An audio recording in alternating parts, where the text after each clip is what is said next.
nuestra realidad. Ajá. O sea, y ver nuestra cultura también, cómo es y cómo es la cultura hebrea, ¿no? Ajá. Entonces la transculturación, ¿cómo funcionaría ahí? Pues lo que hace es lo que ocurre con el tema de la transculturación, ¿no es cierto?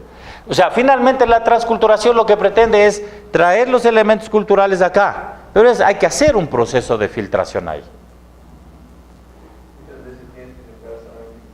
Hay que, exactamente. No saca, o sea, Y cosas que puedes aplicarla, pero si sacas, nosotros somos una cultura, esa es una cultura agrícola, ¿con qué aplicar?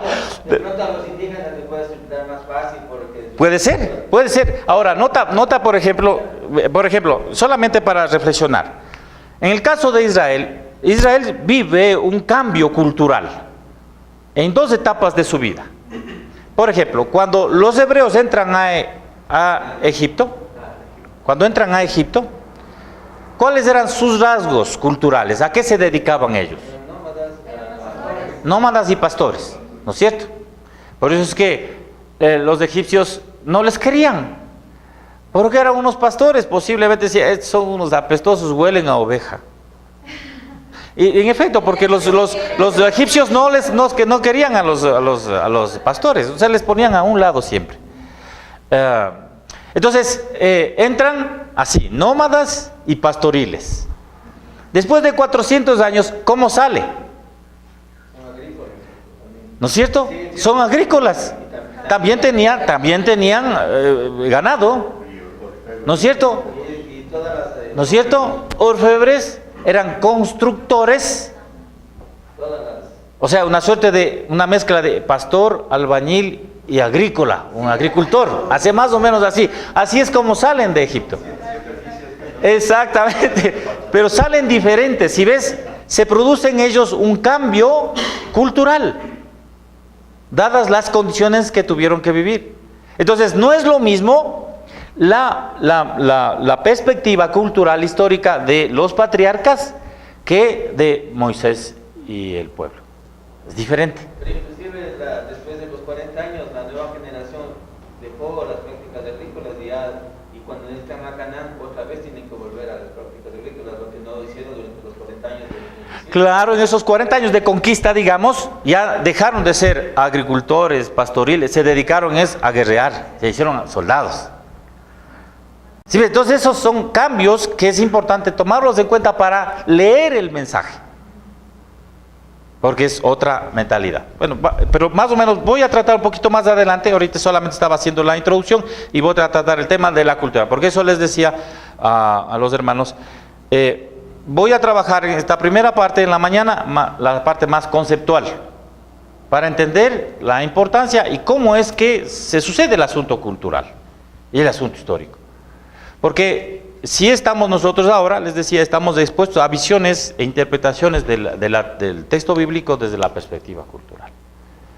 Es más, a tal punto se hace énfasis en la interpretación cultural de la Biblia que inclusive, diría yo, está cayéndose en un etnocentrismo,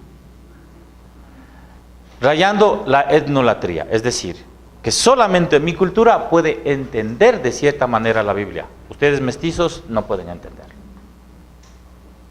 Entonces hay problemas ahí, ¿verdad? Bueno. Pero aún hay gente que trata de adaptar la cultura de ellos, adaptarla aquí.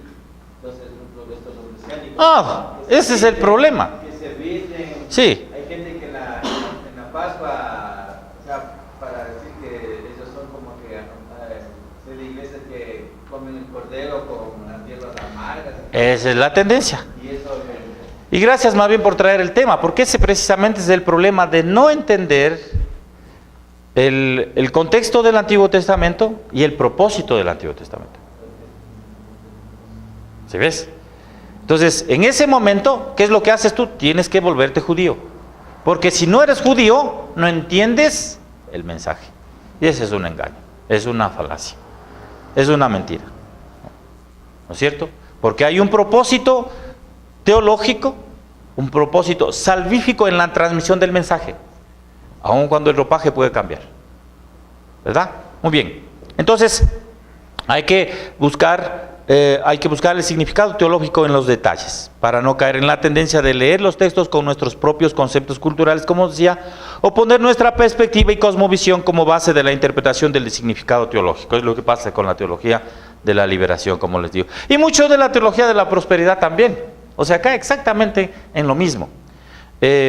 O si no, a no prestar la atención a las diferencias con la manera de pensar de los israelitas. Es decir, nosotros, a ser cristianos, es como si por arte de magia ya tenemos una mentalidad bíblica. ¿Pero de cuál? Del Antiguo Testamento. Entonces somos casi judíos. Entendemos plenamente el mensaje. Es un engaño, ¿no es cierto? Ahora, ¿por qué otra vez invertir tiempo en este esfuerzo? Porque conocer el trasfondo y modo de pensar de la cultura del Antiguo Testamento nos ayuda a evitar caer en conclusiones erradas. El ejemplo que poníamos es, entonces no debemos comer cerdo. Es una conclusión equivocada, ¿verdad? Ahora, otra cosa para trabajar un poco el asunto del trasfondo es que el mundo del cercano oriente puede servirnos a nosotros como una ventana a la cultura israelita. Muchos de los aspectos culturales no están recogidos en el texto bíblico, pero sí se recoge por la evidencia, ahí sí, arqueológica, histórica, lingüística, sí se recogen aspectos de cómo es que vivía la gente en esa época. Entonces eso nos ilumina, nos ayuda a nosotros a entender de mejor manera el texto. Por último, ¿por qué invertir tiempo y esfuerzo? Es porque se identifican aspectos de una matriz cultural común. Ahora, esto no necesariamente significa que tomaron los israelitas, los hebreos, tomaron prestadas ideas o prácticas culturales. Puede ser que eso haya ocurrido, eso es lo que hay que evidenciar, eso es lo que hay que reconocer. Voy a hablar un poquito más adelante, por ejemplo, sobre el mito los mitos de los pueblos del cercano oriente alrededor del diluvio, por ejemplo, que darían la impresión de que finalmente es lo mismo, sino que Israel prestó y lo adaptó. Siendo que no es así, debemos entender por qué estos pueblos sí tenían ese tipo de mitos y quién prestó de quién, ¿verdad? ¿Cómo? La Torre de Babel también, por ejemplo. ¿No es cierto? Ahí está. O sea, el ejemplo de la... Gracias, Franklin. El ejemplo de la Torre de Babel es muy significativo. Porque estamos hablando de una construcción, una edificación, una arquitectura. ¿Verdad? ¿Cómo es que surge esto? ¿Por qué la forma de Babel? ¿Qué significaba para ese pueblo esa forma? ¿Qué representaba para ellos de esa forma?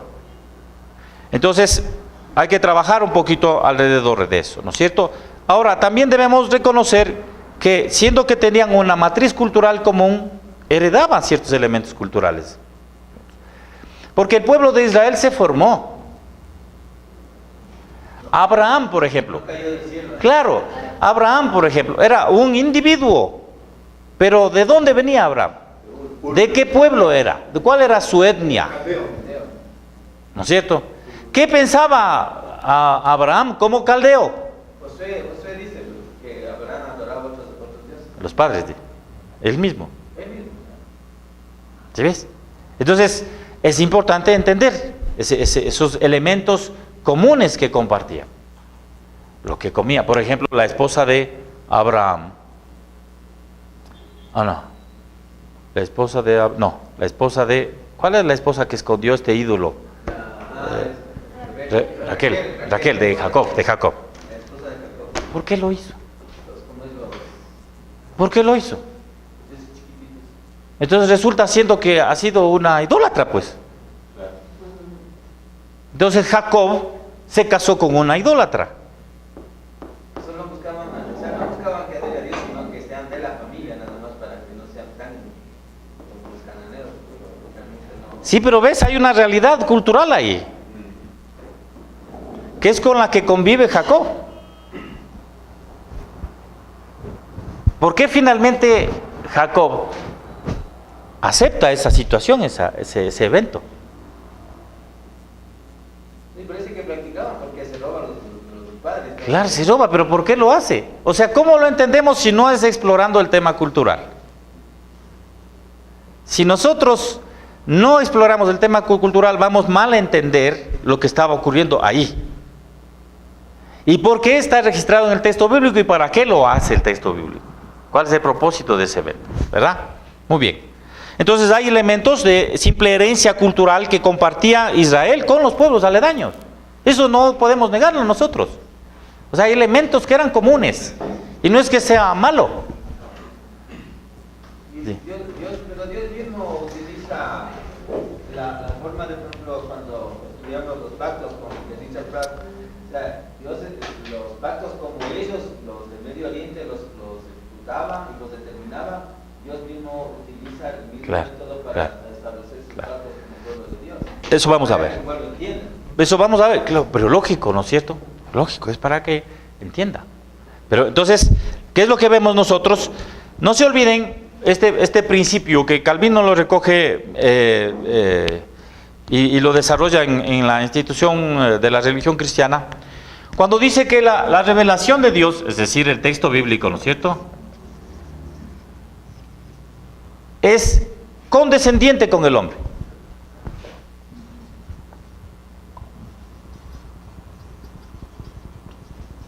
Con el hombre. ¿Qué significa eso? ¿Qué significa que la revelación es condescendiente con el hombre? Considerada, ¿no es cierto? Toma en cuenta al hombre. ¿En qué aspectos toma en cuenta la revelación al hombre? En las limitaciones. Por ejemplo, cultura, idioma, ¿no es cierto? Sus capacidades, etcétera. Entonces, la revelación de Dios es condescendiente con el hombre. Por eso es que la escritura tiene un acomodamiento. Se acomoda a nosotros para que le podamos entender. Porque si Dios en su infinita gracia no hiciera ese acomodamiento, ¿qué entenderíamos de lo eterno? ¿Sí ves? Entonces, debemos entender que el texto bíblico tiene esos acomodamientos, tiene esos arreglos culturales para que nosotros podamos entender. Por eso es que cuando se hace la aplicación ahora, nosotros debemos hacer ese esfuerzo de los acomodamientos, para no engañar a la gente. Exactamente, para hacerle vigente el mensaje ahora.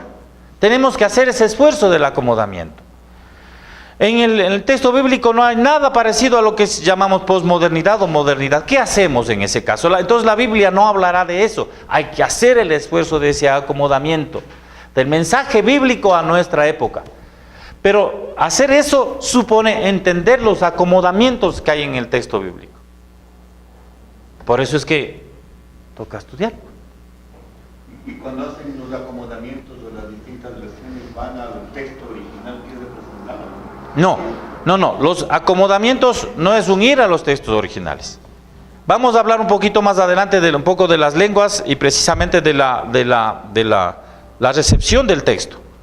O sea, el acomodamiento significa que Dios se reveló por medio de los hombres para que esos hombres puedan poner por escrito su mensaje, pero ese mensaje finalmente toma en cuenta esas limitaciones que tenía el hombre para que pueda entender. A eso se refiere.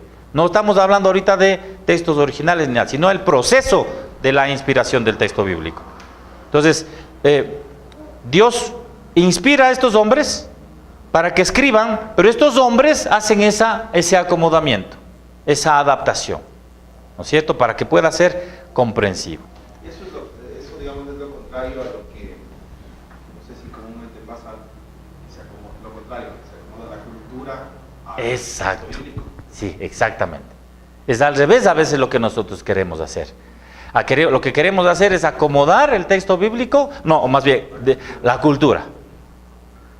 Cuando en realidad Dios está haciendo un proceso, y en ese proceso de condescendencia por vía de la adaptación, los elementos culturales que están recogidos en el texto bíblico son adaptados. ¿Sí ven? Entonces pongamos aquí, los elementos culturales son adaptados, ¿no es cierto?, puede ser que hay lo que decía Franklin con respecto al modo de hacer los pactos. El pueblo babilonio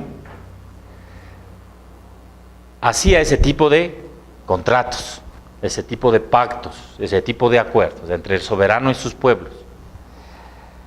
Ese concepto, ese modo, ese trato, lo recogen los escritores bíblicos y lo relacionan con Dios y su pueblo. Porque era muy pertinente, porque calzaba perfectamente a la manera como Dios actuaba. Entonces, así fue adaptado. Pero también, estoy equivocado, esa es la adopción, fueron adoptados. Otros, en cambio, se acomodaron. ¿No es cierto? ¿Qué es lo que supone la adaptación? Coger la transculturación, coger una cosa y adaptarla a su vida, ¿verdad? Pero también debemos reconocer que hay diferentes que fueron rechazados. No todo lo de la cultura fue recogido. Hay elementos que fueron rechazados. Ahora, ¿cómo es eso? Para nuestra misma época, nosotros muchas veces nos encontramos con ese dilema de decir, a ver, ¿qué elementos de la cultura son buenos y debo acoger? ¿Y qué elementos de la cultura son malos y debo rechazar? ¿No es cierto? Por ejemplo, con el tema del que está de moda, de la ideología de género, todo en la ideología es malo, debemos rechazarlo, por ende, todo. ¿Es cierto? ¿Qué hay en el tema que podemos recuperar? Hay un tema ahí que no ha sido tratado. Ese es el engaño, o sea, lo que ellos hacen es de algo positivo, si sacan todo lo negativo, pero solamente resaltan lo positivo, que es los derechos de los niños. Claro, pero no tanto en el tema de los derechos, porque si nos metemos en el tema de derechos, entramos en un problema. ¿Quién otorga los derechos a quién, etcétera? No, es más bien el foco del problema. Es decir, hay una situación alrededor de la mujer, ¿no es cierto? Una problemática que nosotros hemos sido ciegos como cristianos, que no hemos podido ni ver ni entender para poder acercarnos a la problemática. Ese ejercicio me parece que la ideología de género ha hecho. Ahora, ¿cuál es el punto de partida? Me parece que es el equivocado. ¿Cuáles son las conclusiones? Son equivocadas. Como el ecologismo, ¿no? Exactamente. Pero ellos se amparan y se trasladan al asunto de los griegos, ¿no? O sea, según los estudiosos, dicen que ellos ya practicaban ¿Practicaban qué cosa? O sea, el asunto del homosexualismo y todo lo demás. Claro,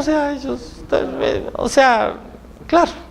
Pero ellos, la ideología de género, bueno, hay complejidad, no quiero entrar mucho en eso, digamos, pero sí, o sea, había prácticas en Grecia y en Roma, pero esto es de muy antiguo, más atrás inclusive, ¿verdad? Entonces, todos estos elementos culturales, decía, fueron usados para cumplir los propósitos de Dios.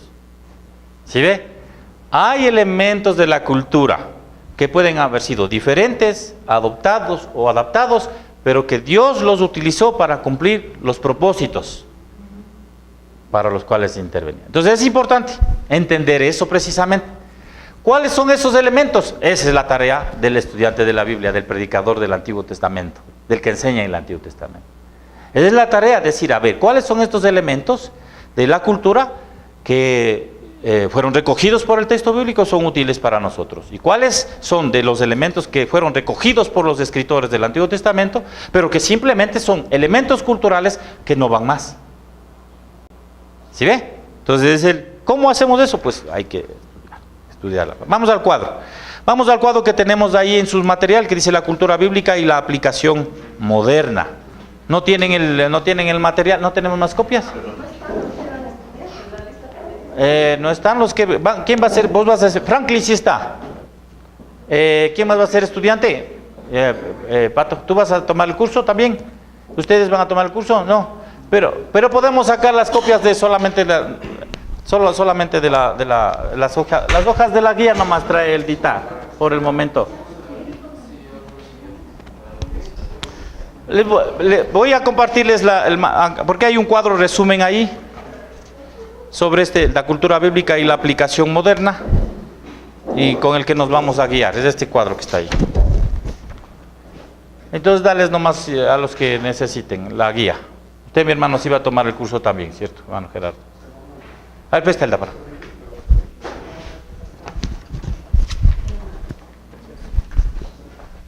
Aquí.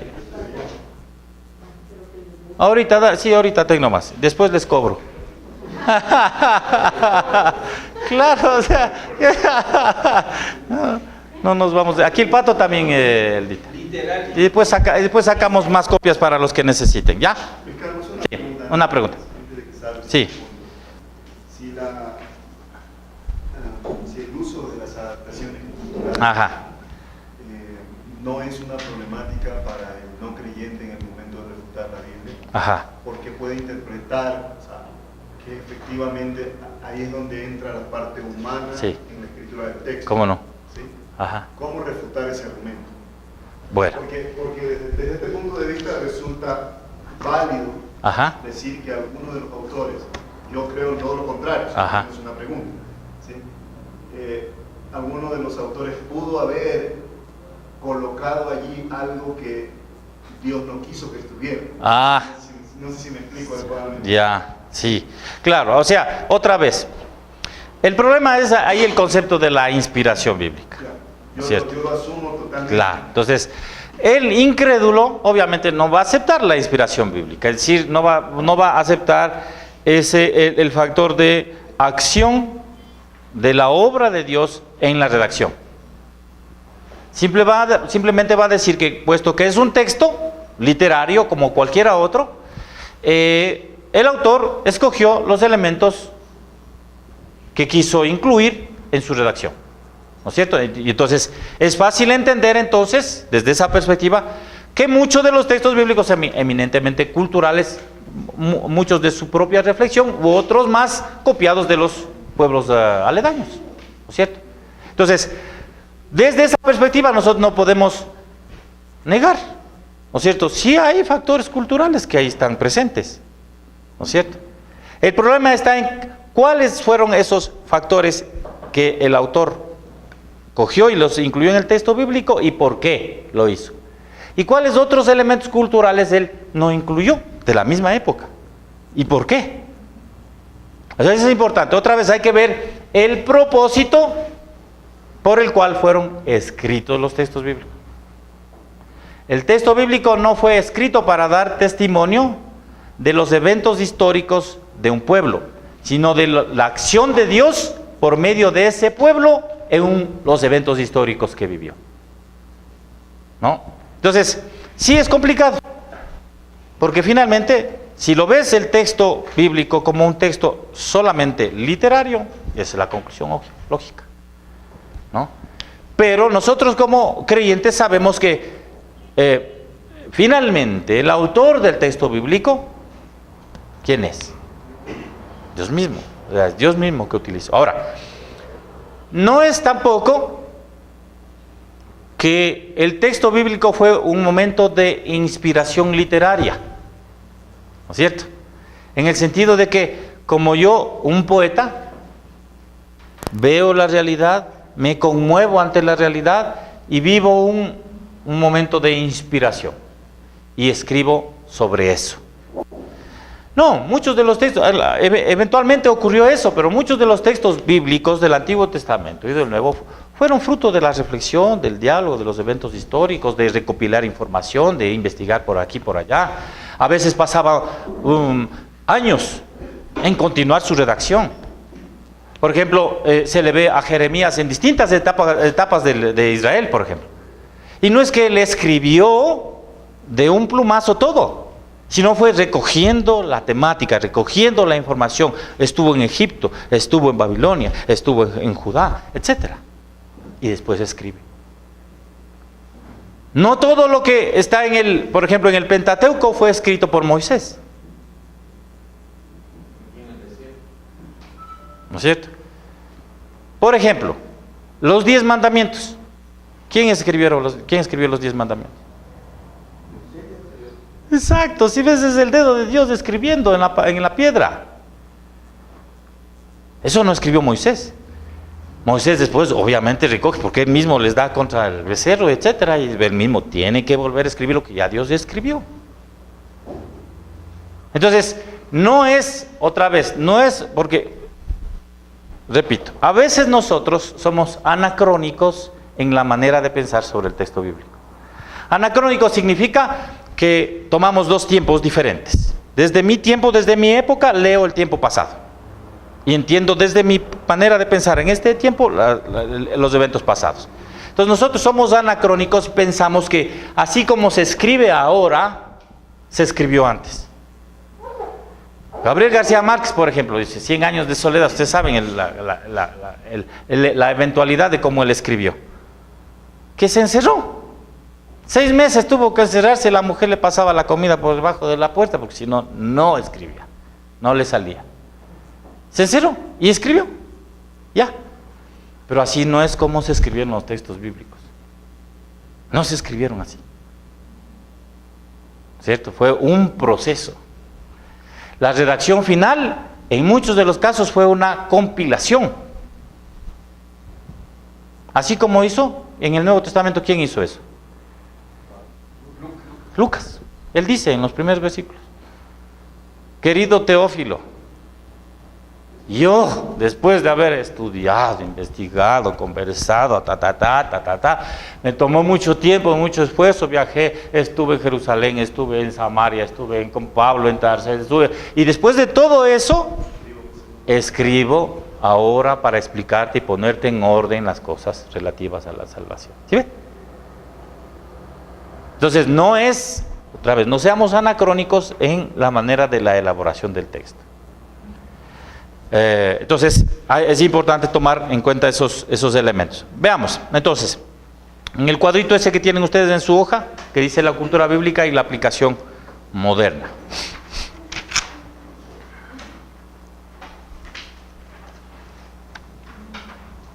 Ahí en esa tabla, si ven, ahí en la parte de arriba hay los fundamentos, los desarrollos y la aplicación. Y en la columna de la izquierda hay la importancia de la cultura, los ideales opuestos de los hombres en la cultura y la variedad cultural. Y vamos a ver cómo nosotros encontramos estos elementos a partir de Génesis del 1 al 11. Pero el problema cultural y la Biblia. Es común encontrarse con la pregunta: ¿es esta parte de la Biblia algo únicamente cultural? ¿No es cierto? Eso sugeriría que algunas partes de las Escrituras están tan arraigadas en las culturas antiguas de los tiempos bíblicos y no es posible que se apliquen a nosotros. ¿Sí ve? Nosotros nos enfrentamos eventualmente con esa problemática. Es decir, eso es solamente para un momento histórico particular, es exclusivamente cultural, que no nos corresponde a nosotros. Bueno, podemos decir que sí, en algunos casos, en otros podemos decir que no. Pero ¿cuál es el criterio ahí para definir eso, verdad? Ahora, los cristianos generalmente pasamos mucho tiempo tratando de distinguir entre pasajes bíblicos culturales y pasajes bíblicos aplicables ahora.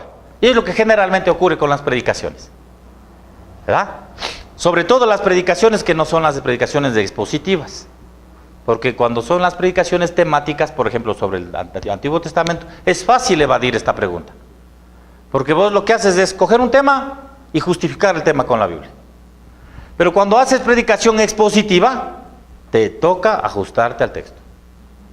Y si hay un asunto cultural con el que tienes que lidiar, tienes que resolverlo. ¿No es cierto? Es la fuerza y la potencia que tiene la predicación expositiva. Porque es el texto el que va a guiar el mensaje y no tu propósito. O sea, dice, no, yo quiero hablar sobre la bondad del pueblo, lo que sea, no sé. Entonces, adaptas finalmente el texto bíblico. En cambio, en la predicación expositiva, vos tienes que ajustarte al texto, a lo que está diciendo, ¿verdad? Bueno, entonces nosotros tendemos a hacer esa distinción. Lo que nosotros afirmamos aquí es que no hay tanto pasajes culturales no aplicables y pasajes culturales sí aplicables, no.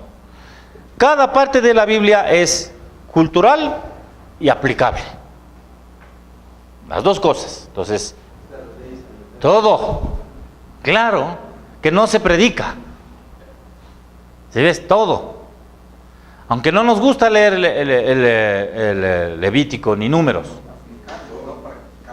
Aplicables. Es que el momento que vos le aplicas ya tienes que poner en práctica. Pues. Pero, por ejemplo, cuando te apedreaban a las mujeres. Ajá, tienes que aplicar eso. No practicar, no quería apedrear. Claro, pero siendo que es un asunto... siendo que... Pero, entonces, aplicable. Tiene que aplicarse. Ahora, el problema está en que, otra vez, si nosotros decimos, aquí a la mujer se le apedreaba, traemos acá, tenemos que apedrearle.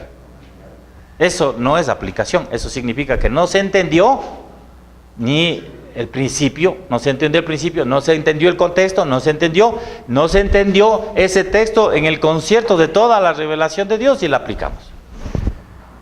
Porque si no, entonces, ¿qué deberíamos hacer? Puesto que ese principio no es practicable, ¿qué hay que hacer con ese texto? Eliminarlo. Entonces, así muchos otros textos que no son aplicables. La mujer calla en la congregación. Okay, pero no es practicable. ¿Cómo aplicarías el que mencionaste anteriormente? ¿Cómo le aplicaríamos? No sé, ese es el esfuerzo que ustedes quieren hacer. Yo voy a hablar de principios nomás. Yo solo voy a hablar de principios. Yo no les voy a dar. Por eso les decía que para el estudiante de la Biblia tiene que hacer el esfuerzo. Es el hacer el esfuerzo. Porque hay muchas aristas. ¿Sí ve? Hay muchas cosas que son complejas, que el ejercicio es importante hacerlo. Pero no hacer ese esfuerzo significa otra vez negar la validez del testimonio bíblico y el propósito por el cual Dios utilizó ese texto para ese pueblo y para nosotros ahora. Entonces no voy a detenerme ahí, digamos que vamos a ver los principios y quizás después, al final de ver la tabla, podemos tener un poquito de más claridad de cómo hay que hacer este asunto. ¿Ya? Muy bien, entonces decía que cada parte de la Biblia es tanto cultural como aplicable. La Biblia refleja el contexto cultural antiguo, pero sigue siendo palabra de Dios aplicable a cada persona, sin importar quiénes somos y dónde o cuándo vivimos. Repito, la Biblia refleja el contexto cultural antiguo, pero sigue siendo la palabra de Dios aplicable a cada persona, sin importar quiénes somos y dónde o cuándo vivimos. En efecto, las dimensiones culturales de las Escrituras afectan la aplicación de la Biblia. Y al aplicar algunos pasajes bíblicos en nuestros días, debemos tener en cuenta la distancia que hay entre la audiencia original y la audiencia moderna, su época, su cultura o su aspecto personal. Entonces, otra vez, aquí el doctor Pratt suele insistir un poco en eso, ¿no es cierto? Hay una distancia entre el pueblo de Dios en el Antiguo Testamento, por ejemplo, que es el que más nos separa, porque estamos hablando de 4000 años. Eso es bastante. En todo sentido. Muy diferente en todo sentido. Son 4000 años. Y a veces nosotros hablamos, sí, millones de años, como si fuera un pelo que se nos cayó. O sea, 4000 años. Entonces, y aquí estamos el pueblo de Dios hoy. Entonces él dice, hay una distancia. Lo que nosotros tenemos que hacer es construir puentes, ¿verdad? Para poder pasar. Hay que construir puentes. Y no hay manera de salvar esa distancia sino con trabajo y esfuerzo. No hay otra manera. ¿No es cierto? Se insiste plenamente. Yo les insisto porque igual yo trabajo aquí en el MINS y en el seminario y a todo el mundo que viene le digo, tienes que estudiar la Biblia. Y cuando se dice estudiar la Biblia, no solamente el texto bíblico, sino todo lo que ello implica. O sea, no es de la noche a la mañana, ni siquiera tus 4 años de seminario te son suficientes para el ejercicio del ministerio. No es suficiente, tienes que siempre, hasta que cierres los ojos. ¿Verdad? Pero hay que establecer esos puentes. Y eso es haciendo ese tipo de acercamientos. Es importante, ¿verdad? Decíamos, la definición de cultura. Vamos a ver. Eso es importante para poder entender. No estamos viendo, Pablo, creo que hay en el otro pizarrón hay el borrador. Vamos a ver qué es lo que nosotros entendemos. Hay muchas definiciones de cultura. Eso tengo solo unos apuntes, ya vamos a ver el cuadro. Sí. Sí. Lo he buscado en las hojas. Lo que pasa es que el material es muy extenso para incluirle solamente en la parte de la guía. Entonces yo le hice ese cuadro de resumen y con eso vamos a guiarnos. Diga, sí, la pregunta, Adrián. Quizás, más que todo de no creyente, se pregunta por qué hay la necesidad de construir esos puentes. Ajá. Así que tranquilamente Dios pudo haber trazado el camino para entender estas cuestiones. Ajá. Bueno, por las nociones elementales, digamos, ¿no es cierto? Por ejemplo, el tiempo juega un papel crucial ahí. Con el tiempo cambian las cosas. Cambiamos nosotros mismos. Nuestra manera de pensar cambia también con el tiempo. Entonces, evidentemente, tu producción literaria cuando eres adolescente no es la misma que cuando ya estás en tu vejez. No es la misma. Ha cambiado, entonces el tiempo ha marcado. El tiempo y las circunstancias han marcado una manera tuya de pensar. Entonces, evidentemente, hay que tratar de hacer el esfuerzo para entender esos cambios. ¿Cierto? Eso uno. Otro, las intenciones también cambian. Los propósitos también cambian. ¿No es cierto? Puede ser que tú trates con una comunidad, una iglesia, en determinado momento de su vida, y después de unos años tienes que tratar otras cosas. No es que has cambiado tú, cambiaron las circunstancias, pero el propósito de influenciar y afectar a esa comunidad, llegar a esa comunidad, te obliga a ti a adaptarte a esas circunstancias. Entonces es propio de la naturaleza humana esa adaptación. Cuando, por ejemplo, tú lees a Platón en la República, tienes que hacer la adaptación ahora. El problema con nuestros políticos es que no hacen esa adaptación. Y cogen los principios de la política de Platón ahora y la aplican sin más. El concepto de la democracia griego, por ejemplo, no tiene nada que ver con el concepto de la democracia nuestra. Pero le aplican como si tal fuera. Entonces ese es el problema. ¿Ves? Que aún en el contexto no bíblico no se hacen esas adaptaciones. Y por eso vienen las tergiversaciones. Ese es el problema. Y así un montón de conceptos. Por ejemplo, los marxistas actuales, ellos no han hecho esa adaptación. Simplemente cogen a Marx y la aplican directamente, como si tal fuera. Y hay mucha mentira alrededor de eso. Entonces, el esfuerzo es obligado para todas las circunstancias. Entonces, siendo que nosotros tenemos un testimonio bíblico histórico, estamos forzados a ese testimonio recogido en los textos bíblicos a hacer el acercamiento, tender esos puentes, para poder entender qué es lo que se quiso decir. Porque son circunstancias, historias diferentes. Insisto, el problema está en cuando nosotros como cristianos no hacemos ese esfuerzo. Y eso es lo que adolece lamentablemente mucha de la predicación, sobre todo del Antiguo Testamento. Que simplemente se coge el pasaje y se lo malinterpreta en su contexto y se lo aplica directamente acá, y ahí están las situaciones raras. Lo que decía Franklin es un ejemplo evidente y que se lo está viviendo mucho ahora, y es los judaizantes o los mesiánicos. Estamos viviendo eso, se están metiendo en nuestras iglesias esa problemática, en donde tienes que empezar a hablar en hebreo, dice, en el hebreo bíblico todavía verás. O sea, además todo eso es una mentira. Ya voy a ver la parte lingüística, verás que es una mentira. O sea, aquí cuando dicen hebreo bíblico, aprender ahora es una estupidez, perdóname, es una estupidez porque es una lengua muerta. Ha habido cambios en el hebreo. Lo que nosotros tenemos lo que a nosotros nos llega, incluso a lo que a Pablo le llegó, fue la Septuaginta, fue la versión griega del texto del Antiguo Testamento. Y si había los, entre comillas, originales, no estaban en hebreo. ¿Ves? Entonces todo es una mentira. ¿Pero por qué? Porque no se quiere hacer ese esfuerzo de tender los puentes y entender cuál es la situación y el devenir, ¿verdad? Muy bien. Entonces, veamos lo que es la cultura. En base a eso, nos vamos ya después al texto bíblico. La cultura. Entendemos a la cultura como los patrones de intersección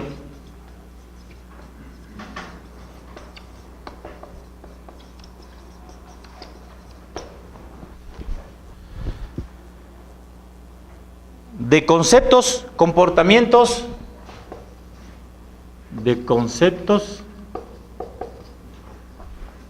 comportamientos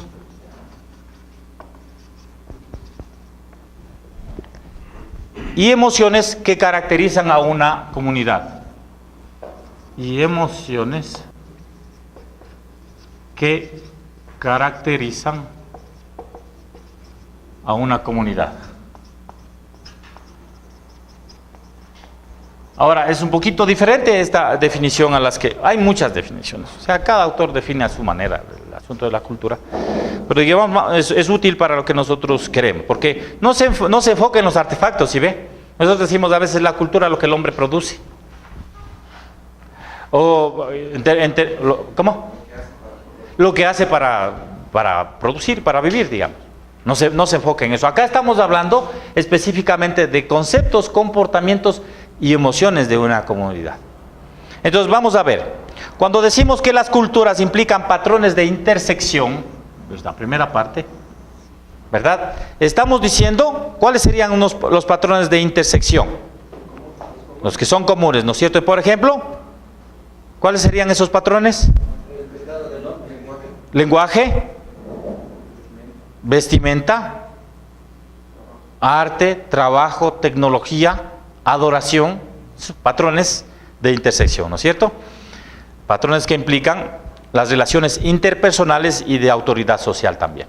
Luego están estas intersecciones, comparten conceptos, comportamientos y emociones, es decir, lo que nosotros pensamos, lo que nosotros hacemos y lo que nosotros sentimos. Está completo el hombre, ¿sí ve? Estos patrones de intersección, lenguaje, arte, cultura, etcétera, comparten conceptos, comportamientos y emociones. ¿Qué creemos, qué hacemos y sentimos? En las culturas de estas características identifican a una comunidad, ¿sí o no? El cómo una comunidad siente le identifica. El cómo una comunidad piensa y el cómo una comunidad actúa le diferencia. Por eso es que cuando hablamos de comunidad hacemos referencia a familia, grupo étnico, organización social, asociación religiosa, nación o aún de toda la raza humana, ¿verdad? Entonces, les decía, porque este concepto es más abarcativo de todos los elementos que involucran la cultura. No solamente lo que se produce, sino lo que es, lo que piensa, lo que hace. Entonces, vamos a ver estas tres dimensiones, guiándonos por este concepto, tres dimensiones de la cultura bíblica y su aplicación. Entonces ahí veíamos, ¿no es cierto?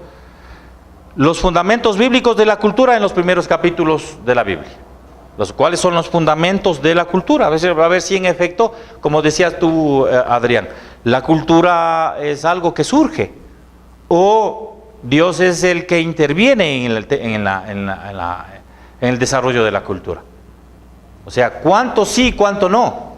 A lo mejor es el hombre el que controla la cultura, o finalmente Dios es el que utiliza la cultura, guía la cultura. ¿Cómo definimos eso? Entonces, el segundo, vamos a ver cómo es que la cultura se desarrolla. Los desarrollos bíblicos culturales que recoge la Escritura. Cuando decimos desarrollo, estamos hablando de cambios a veces retrocesos, de avance en la cultura. Se sucede. Nota que, por ejemplo, nosotros encontramos, en el caso de Babel, un tipo de desarrollo cultural, que después cambia hacia... ¿Qué viene después de Babel?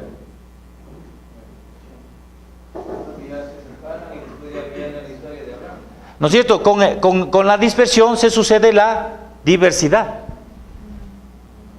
Se dispersan, son muchos pueblos ahora. Hay un desarrollo cultural, ¿sí ves? Porque ya no es una cultura, ahora son muchas. Eso es un desarrollo cultural, un cambio que se produce en la cultura. Y por último vamos a ver los aspectos culturales que afectan en la aplicación para nosotros.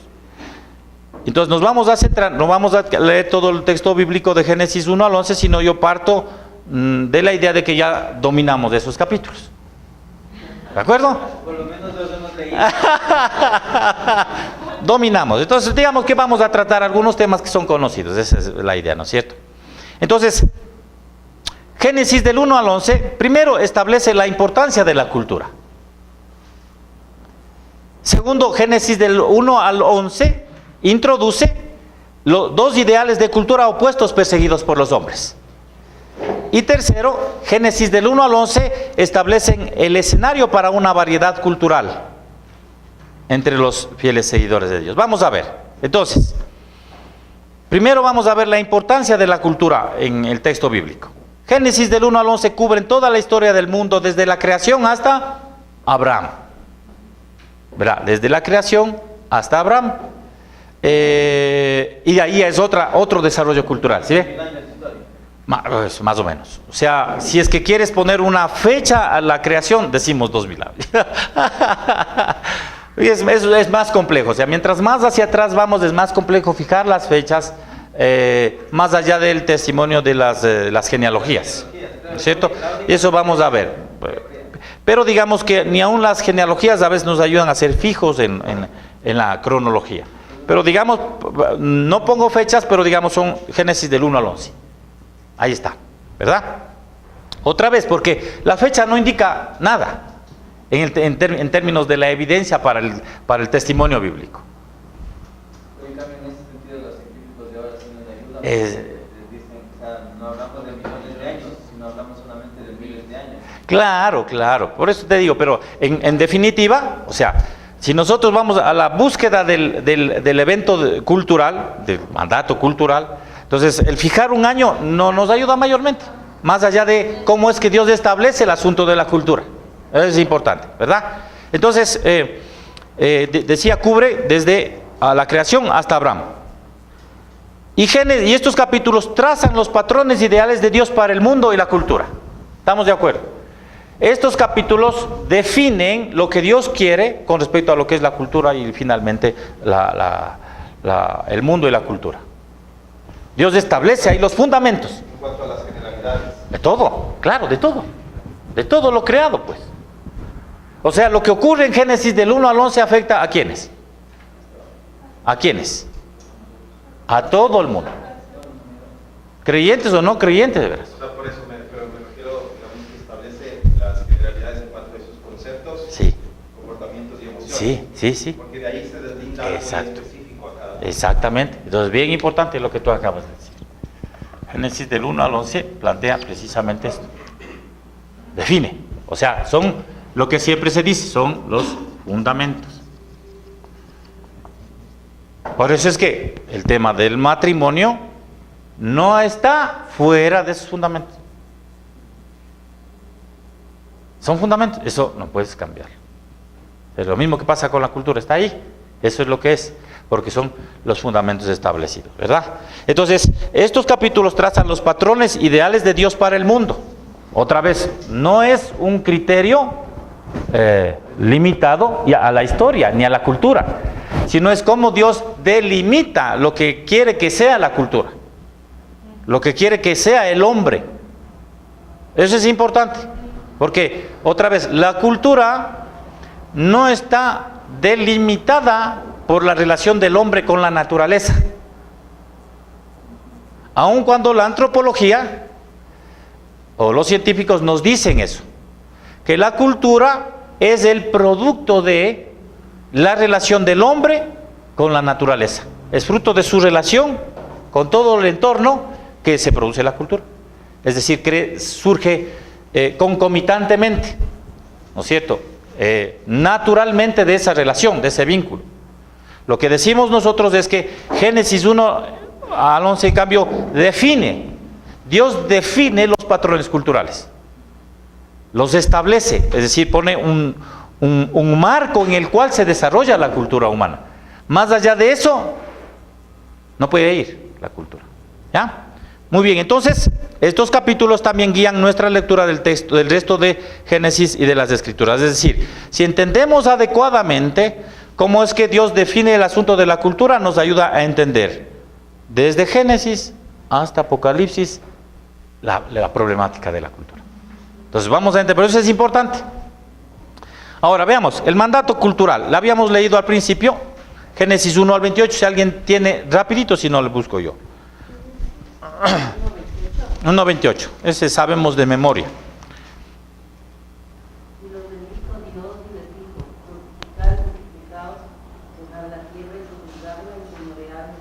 mar, en las aves de los cielos y en todas las bestias que se mueven sobre la tierra. Ya, muy bien. Entonces, primero reconocemos nosotros que esto es un mandato cultural, ¿cierto? Hay algo que Dios le dice al hombre que haga.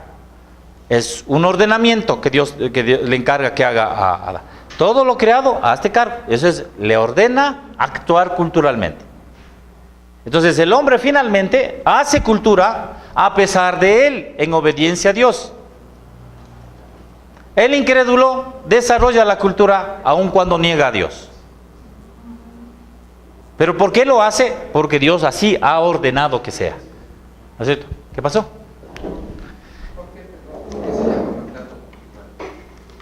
Porque es una orden que Dios le da. Es un encargo que Dios le establece. ¿No es cierto? Dice, fructifiquen y multiplíquense. Llenen la tierra, júzguenla, señoréense sobre ella. Está dando órdenes Dios ahí. Por eso se le conoce como el mandato cultural. ¿No hay una palabra ahí que tenga que ver con cultura? No. Ah, sí, hay que comprar un refrigerio, no sé. ¿A qué hora tenemos? 10:30, sí, unos 15 minutos. Sí.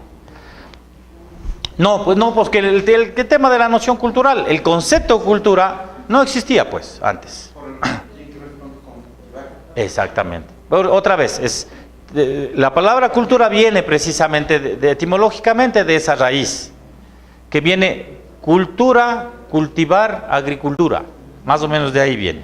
Por eso es que la cultura también está ligado al culto. ¿Se ve? Por eso es que la cultura moralmente no es neutra. ¿Sí ve? La cultura no es espiritualmente neutra, porque está ligado a lo que significa el culto y lo que el hombre hace. Entonces, el problema con los incrédulos y con la antropología cultural es que nos hace creer que es fácilmente entender la cultura fuera de Dios. Pero resulta más bien lo contrario. Si tú haces ese esfuerzo, lo que va a ocurrir es que vas a tener una noción parcial solamente de la cultura. Y ya ¿cómo se llama? El hermano Gresham Machen, principios del siglo XX, y ¿cuál era otro? Ya reflexionaron sobre este asunto de la cultura, cómo la cultura está ligado a la fe, al culto. Entonces, las culturas que se dicen no creyentes, en realidad es una noción equivocada. Toda cultura está ligada a lo religioso. Todo. Claro, entonces, el mandato cultural establece aquí en 1.28, ¿no es cierto? La meta era llenar el mundo con su gloria visible. No nos olvidemos de eso, ¿no es cierto? No nos olvidemos que para poder aplicar y entender bien el significado de este mandato cultural, reconocer que el mandato final de Dios para la historia, ¿cuál fue? ¿Por qué les manda a fructificar y multiplicarse y llenar la tierra? Él quería un pueblo, ¿no es cierto? Entonces, no nos olvidemos nosotros que el hombre viene siendo la imagen de Dios. Génesis 1:26 dice, Dios dijo, hagamos al hombre a nuestra imagen y semejanza. Entonces, el hombre es creado a la semejanza de Dios. Cuando Dios le dice, fructifica y multiplícate, lo que está queriendo es que haya muchas imágenes suyas cubriendo todo el mundo. ¿Verdad? Entonces, es bien importante. La meta del mandato cultural es llenar el mundo con su gloria visible. ¿Y quién era su gloria visible? No. Nosotros, el hombre creado es la gloria visible de Dios. No, Cristo es la gloria visible de Dios en plenitud, porque el hombre fracasó en eso. Con la caída el hombre fracasa eso, ¿verdad? Muy bien. Entonces, ahora, con el mandato también implica que la responsabilidad de la humanidad era desarrollar la creación más.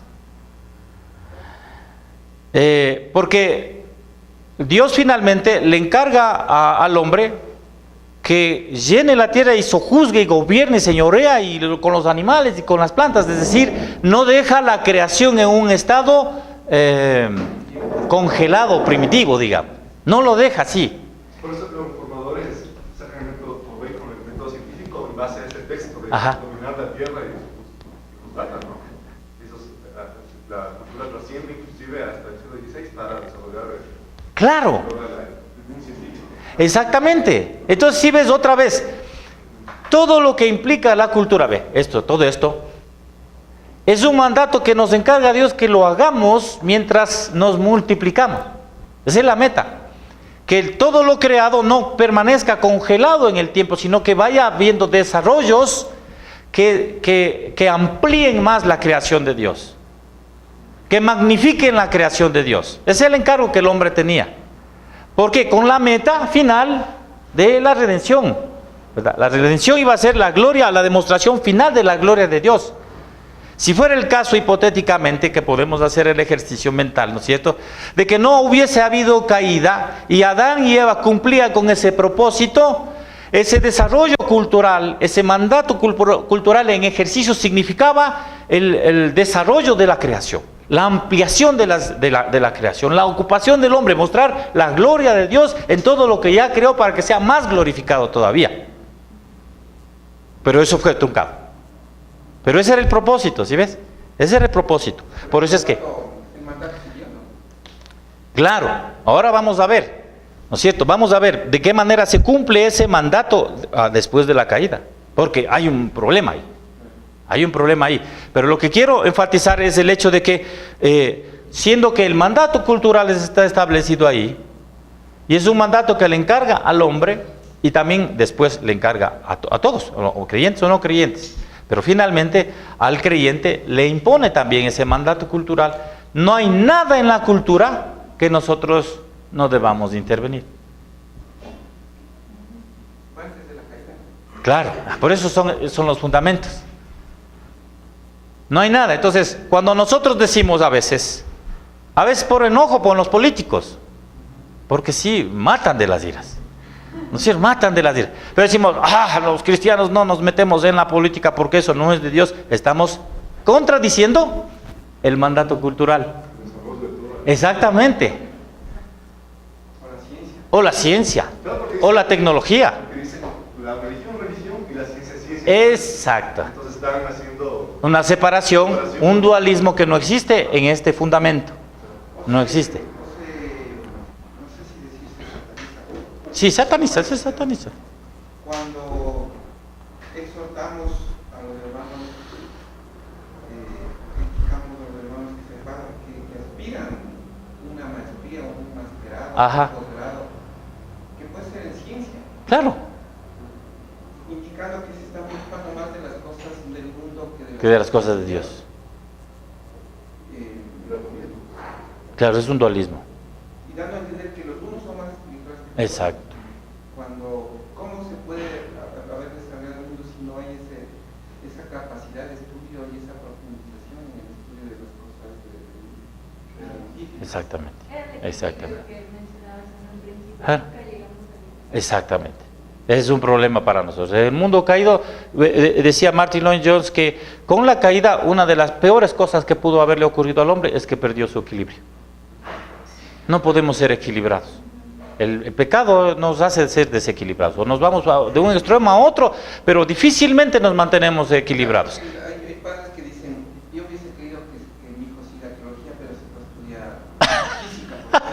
estudiar física. Sí. Son las dos. Exactamente. Son las dos, se da la gloria a Dios. Exactamente. Ese es el punto, Pato. Entonces, ¿qué es lo que pasa? Que cuando nosotros exploramos el tema de la noción de la cultura, debemos enfatizarnos en el mandato, cómo Dios lo estableció. O sea, aquí no hay una dicotomía. Es la gloria de Dios la que tiene que ser expandida en el orbe. Pero es importante, ¿no es cierto? Hubo una caída, un evento particular en la caída que nos lleva precisamente a esos desequilibrios, ¿no es cierto? Entonces hay que recuperar un poco eso. Ahora, a propósito del pasaje de Génesis 96, Dios dijo, hagamos al hombre a nuestra imagen. En el mundo antiguo, los reyes de las naciones eran llamados imágenes de Dios. Verás, Los reyes eran llamados imágenes de Dios. ¿Por qué? No solamente por un exabrupto idolátrico que había, pero no era solamente esa noción la que guiaba el reconocimiento de los reyes como hijos de Dios o imágenes de Dios, sino